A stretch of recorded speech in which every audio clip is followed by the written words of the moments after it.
বয়স ৭০ থেকে ৮০ বছর, ওজন প্রায় ২৭০ পাউন্ড বা ১২২ কেজিরও বেশি। এত বছর বয়সেও সে এখনও প্রজননক্ষম। চলতি মৌসুমেই ৩বার বাসা তৈরি করেছিল সে।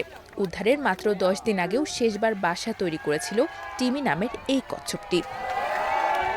কিন্তু এত বছর সমুদ্রে কাটানোর পর হঠাৎ একদিন পানিতে ভেসে থাকার শক্তিটুকুও হারিয়ে ফেলেছিল টিমি।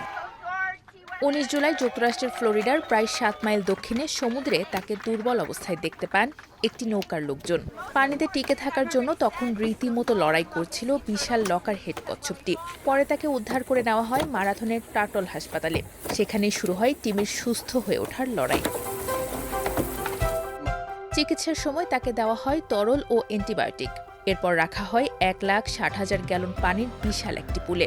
সেখানে তার সাঁতার কাটার ক্ষমতা, গভীর পানিতে চলাচল এবং নিজের শরীর নিয়ন্ত্রণের সক্ষমতা পরীক্ষা করেন পরিচর্যাকারীরা।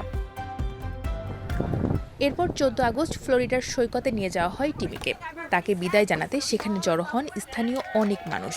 ইউএস কোস্টগার্ড ও টার্টল হাসপাতালের কর্মকর্তারা বিশাল কচ্ছপটিকে পানির দিকে নিয়ে যান। তারপর আবার আটলান্টিকের পানিতে ফিরে যায় টিমি।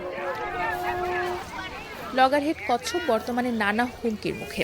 মাছ ধরার সরঞ্জামে আটকে যাওয়া, নৌযানের ধাক্কা, বাসা তৈরির আবাসস্থল হারানো এবং সমুদ্রের প্লাস্টিক বর্জ্য সবই তাদের জন্য বড় ঝুঁকি।